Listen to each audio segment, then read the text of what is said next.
Assalamualaikum warahmatullahi wabarakatuh. Perkenalkan, nama saya Ilham Al-Fikri. Saya dari kelompok 8 Abdul Kahar Muzakir.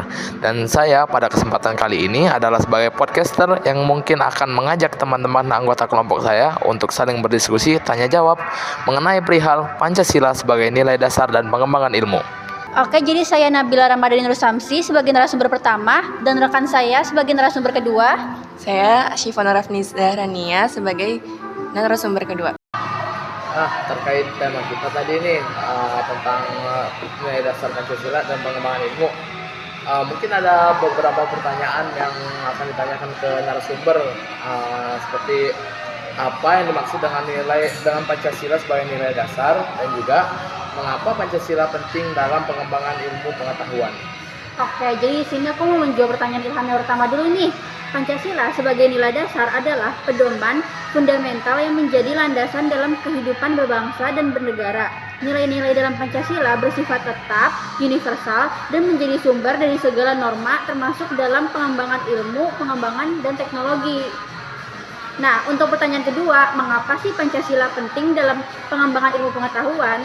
Karena Pancasila berfungsi sebagai rambu moral dan etika agar ilmu pengetahuan tidak berkembang secara bebas tanpa arah. Dengan Pancasila, pengembangan ilmu diarahkan untuk kemanusiaan, keadilan, dan kesejahteraan bersama, bukan sekadar kemajuan teknis.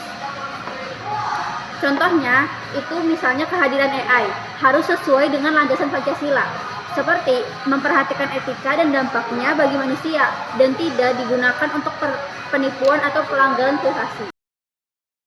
Nah, dari contoh yang disebutkan sama Nabila tadi, berdasarkan experience, kita bisa melihat bahwasannya teknologi itu bersifat dualistik, sama seperti handphone dan AI. AI sendiri kita lihat dalam perkembangan industri di Indonesia cukup baik.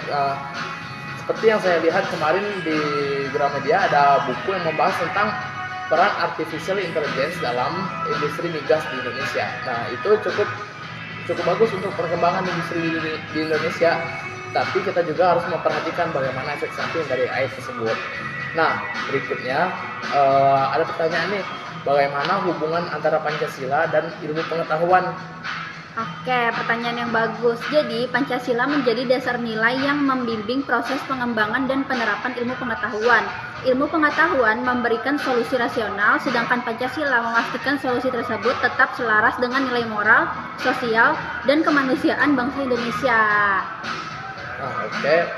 Jawabannya cukup relevan dan juga masuk akal. Pertanyaan berikutnya itu, bagaimana penerapan sila pertama dalam pengembangan ilmu? Sila ketuhanan yang Maha Esa menuntut agar ilmu pengetahuan dikembangkan dengan kesadaran moral dan tanggung jawab kepada Tuhan, sehingga ilmu tidak digunakan untuk merusak kehidupan atau melanggar nilai kemanusiaan. Gimana Ilham jawabannya? Cukup bagus. Kita bisa lihat dalam perkembangan industri ya, banyak yang mulai beralih ke green energy atau go green yang biasa disebutkan, seperti di bidang renewable energy dan lain-lain. Nah, tapi apa sih peran kedua dalam pengembangan ilmu pengetahuan? Nah, sila kemanusiaan yang adil dan beradab mengarahkan ilmu pengetahuan untuk menghormati martabat manusia, seperti penggunaan teknologi yang tidak menindas, tidak diskriminatif, dan menjunjung hak asasi manusia. Contohnya, penelitian medis harus mendapatkan persetujuan pasien dan tidak menjadikan manusia sebagai objek percobaan tanpa etika. Nah, terima kasih buat narasumber sebelumnya, yaitu Nabila. Nah, kita beralih ke narasumber terakhir nih, yaitu Syifa Nur Afniz Zahrania. Nah, kita juga sudah menyiapkan beberapa pertanyaan yang sinkron dengan tema kita, yaitu bagaimana sila ketiga berkontribusi dalam pengembangan ilmu. Baik, sila ketiga dalam pengembangan ilmu yaitu Sila Persatuan Indonesia menegaskan bahwa pengembangan ilmu harus memperkuat persatuan bangsa, mendorong kolaborasi, serta tidak menimbulkan perpecahan akibat kesenjangan teknologi atau informasi. Ya, jawabannya cukup bagus untuk zaman sekarang dan sangat relevan. Nah, berikutnya apa sih makna sila keempat dalam konteks ilmu pengetahuan?